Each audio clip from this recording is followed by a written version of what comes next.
Yes, guys. Yes, yes, yes. Hell yes. That's exactly what we need to see going forward. And we actually might have a chance at the Carabao Cup final. And we actually might start moving up the table as long as we keep performing like this game. That was incredible. Let's get to it.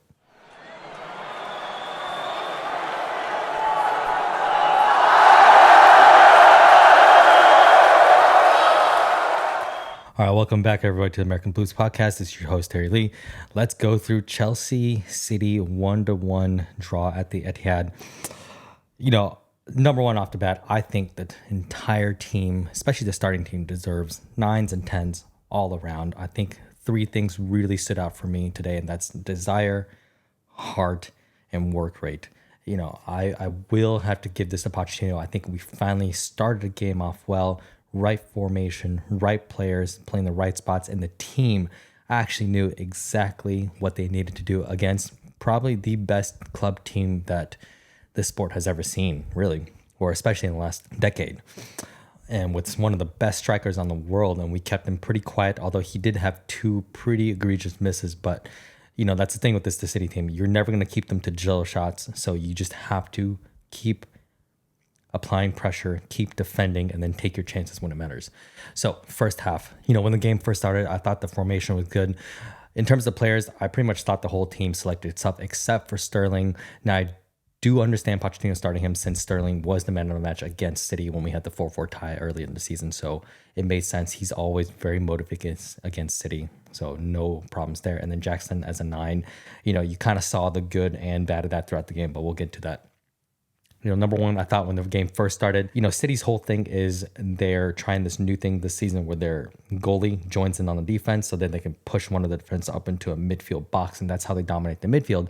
And then they get the ball up, and then, of course, you have Erling Haaland up front who can score from any angle, from anywhere on the pitch.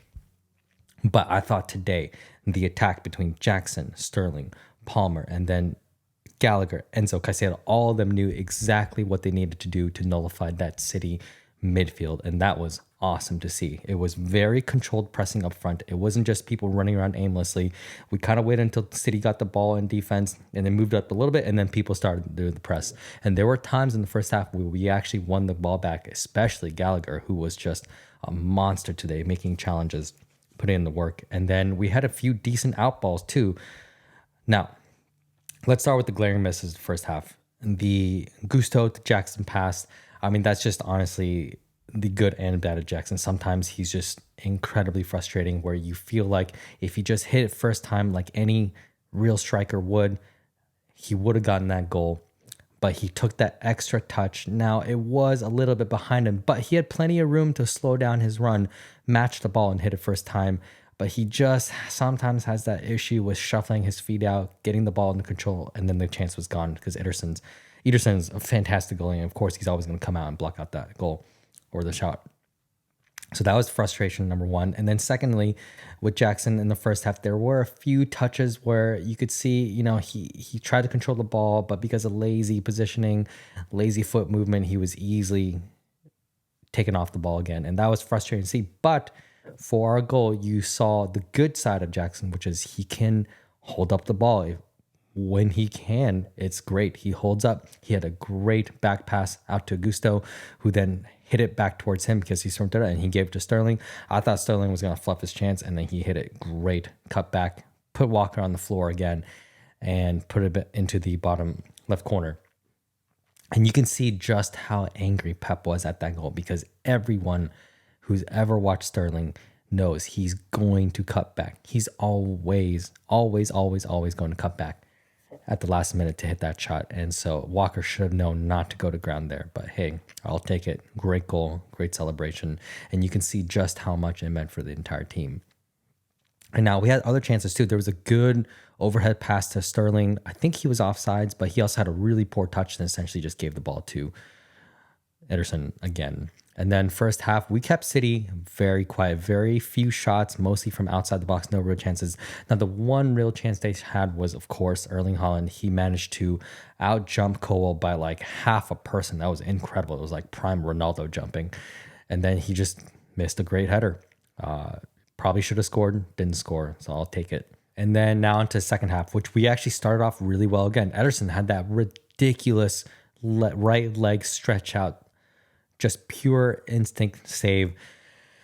I mean, there's not much to say about that other than that Ederson's a great goalie and that's just a fantastic save. That was another great chance from us. And then we started to make some substitutions. Now, I know there are some Chelsea fans who are a little bit confused by substitutions. I was one of them too, seeing Sterling come off for Nkuku.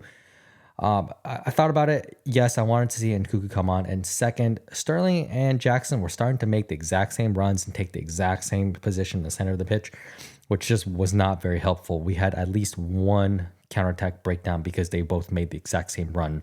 And Enzo was like, what are you guys doing? You guys need to make opposite runs. So I do agree with one of them coming off. And it probably made sense that Sterling came off since he was a little bit less effective and he's not the best at hold-up play, which Jackson's good at. So Nkuku came on. And then Chalaba came on for Palmer. That was really surprising. And I thought that was extremely ballsy and bold of Pochettino to put on someone who really has not played this whole season. He's been injured. And the first game back is a 1-0 game against City. But I also get it. Palmer ran his ass off on the right side, protecting Gusto, constantly covering Doku, and then back up whenever Doku passed it back towards his own midfield. Just he could have been tired, and if he was tired, I agree with changing him for a defender, put a 3-man defense in, since we really had to prevent that final goal. And then the last one was Cassidy for Jackson, also kind of a confusing one. Although at that point Jackson was essentially not helpful. He's not a very good defender. We were playing so deep that he really wasn't a effective outlet anymore. And I understand having Cassidy there since Cassidy is quite big and tall. So I think Pochettino was probably thinking, let's have another tall person who can help out on defense against corners and set kicks much more than Jackson can. So fine. But I do think one mistake that we made second half is allowing City to just keep pressuring us back and back and back. There was a point in the last 20 minutes where we were essentially just two lines in our own box. And Rodri was just right outside the box. Their whole defense was in our half. And, I said before the game that if we allow that much pressure and that kind of defensive shape, City will score. They will inevitably score. And honestly, second half, Haaland should have got a goal. It was incredible that he missed that. It's actually open header. But, even the best misses sometimes. And then, of course, Rodri, man, he's incredible. He is just incredible. He always gets that last minute game saying or game go ahead goal. And Pochettino should have just told someone, just man mark Rodri out of the game. Just don't even let him see the ball at the end of the game because he's going to run up at the edge of the box and just blast it into the corner. And I think you could call that was unlucky since it took a deflection off Chelesa. But I don't think the speed at which he hit that and it was on target into the corner, I don't think Petrovic would have saved that anyways. So I do kind of wish that we played a little bit more brave in the second half and allowed ourselves to play out from the back a little bit instead of just punting the ball as far as we can. But I get it. I totally get, not many teams go to City 1-0 up at the end of the game and still try to play their own game. Most teams are probably going to just sit back and try to defend that last 20 minutes and just try to hold on for their dear life. Now, I do want to give a special shout out to Malagusto and Disasi. I've been very harsh on Disasi earlier in the season, but pretty much since the new year, he has been a absolute rock in that defense. And today, just the tackles, the positioning, the headers, and he was celebrating like he cared. And that's what I want to see from Chelsea players. I want to see them play with heart, with passion. I want to see them leave everything on the field. And that's exactly what the team did today. And then Malagusto, what an incredible job holding Doku, one of the best dribblers in the whole league. And he had him in his pocket. There were maybe a few times that Doku got past him and put in the cross, but he absolutely did his job. And what I loved seeing was, throughout the game, Doku has his moves going inside, going outside, and kind of like a boxer, taking a few rounds to kind of understand your opponent's movement, downloading their movements. By the end of the game, Gusto wasn't just standing there trying to run us alongside him. He was actively putting in his foot, knowing exactly when to take the ball off. So he understood Doku's game. He read all of his little tricks and moves, and he knew exactly how to counter them. And I love seeing that. And if he did lose, Palmer was there to double team with him. And I love seeing how much the midfield helped out in defense, which is what something, that's something that we've sorely been missing all season.